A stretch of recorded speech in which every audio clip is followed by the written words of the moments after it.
This is Unit 4, Part 3 of the immune system. This will be a rather short video because we're going to be looking at basically what goes on when the immune system isn't working right and kind of how the immune system operates.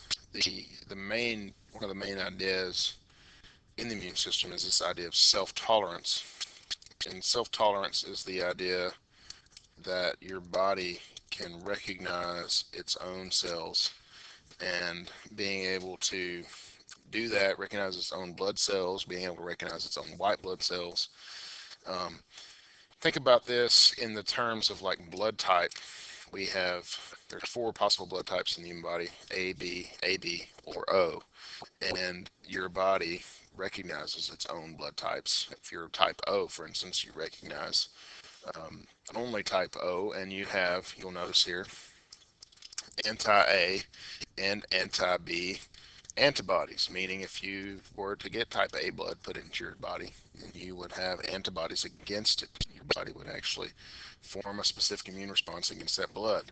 And so you tolerate your own blood, but you wouldn't be able to tolerate others. Some blood, you'll notice like type AB blood has no antibodies, and so it can actually accept all kinds of blood. And so there's type O, because it has both anti-A and anti-B, is able to give to anything, and type AB blood is actually able to receive any type of blood. Now, there's another factor with a blood type, and that's called the RH factor. This is the positive or negative that you often hear with blood types, like A negative or B positive or whatever. And so the RH factor is you are either positive or negative. If you are negative, you don't have this protein. If you're positive, you are. And if you're negative, that is a recessive trait. So it is possible to, for instance, if you're a female, it is possible for you to be negative and not have this trait, but for a baby developing in you to be positive, because that positive trait was passed on to her or him by the father. And so what would happen then is your body would begin to form antibodies against the developing baby.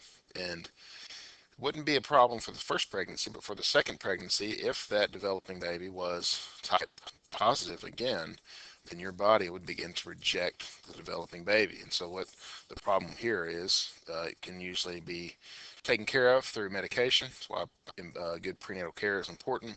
This is also a problem with organ donation and tissue grafting. The proteins have to match up. Those MHCs and all that stuff has to be able to match up in order to suppress the body's own immune system, so that it can recognize those things as self and not form an immune response against them. And so that leads to abnormal immune responses. What happens when that self-tolerance goes haywire? Well, the first thing that everyone knows a little bit about is something called an allergy. An allergy is essentially an overactive immune system, or a false alarm. You come in contact with something like dog hair or pollen, or people have all kinds of crazy allergies: red food dye and peanut butter and gluten.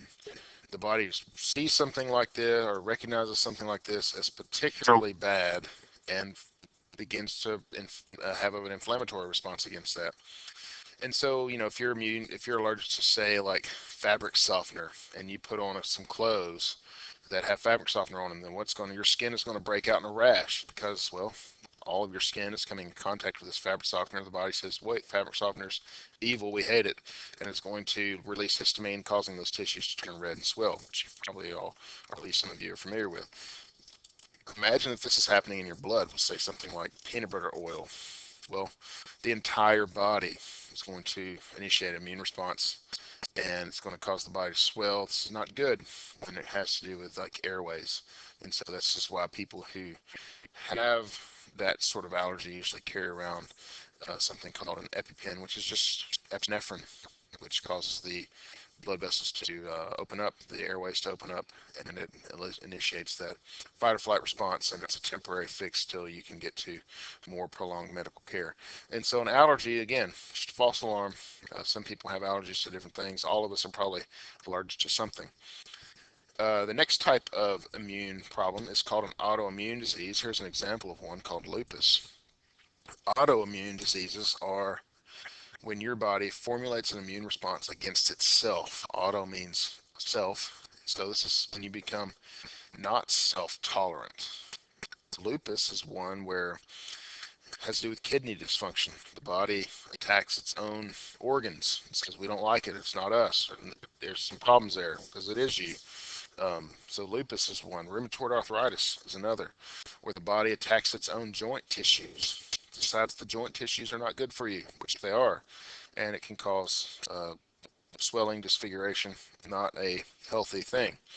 Um, MS, or multiple sclerosis. This is where your neurons eat away their myelin sheath. This causes the burning of surrounding tissues, a lot of pain. This is where the muscles don't work the way they should. And so people who have MS have limited mobility. They have a lot of pain associated with that. And so type 1 diabetes is another one. The white blood cells attack pancreas cells that make insulin.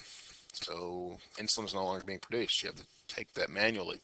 And so there are some autoimmune diseases out there that are crazy. A lot of times when you have some of the ones that I mentioned are more common, but there are autoimmune diseases for almost anything, and they're oftentimes hard to diagnose. Some other type of immune problems are specific immunodeficiency diseases. This is where you don't have an immune system at all, or a portion of your immune system has been broken. SCID or SCID is one where infants are born without an immune system.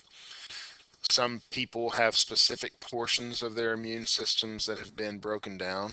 HIV is an example of one that's a virus, and this is where the host cell for this virus is helper T cells, and those helper T cells are destroyed. If the helper T cell is destroyed, then there's no specific immune response, and this leads to a disease called AIDS, which is deadly because you don't have an immune response and you end up having problems against things that would normally be a healthy person would not be an issue.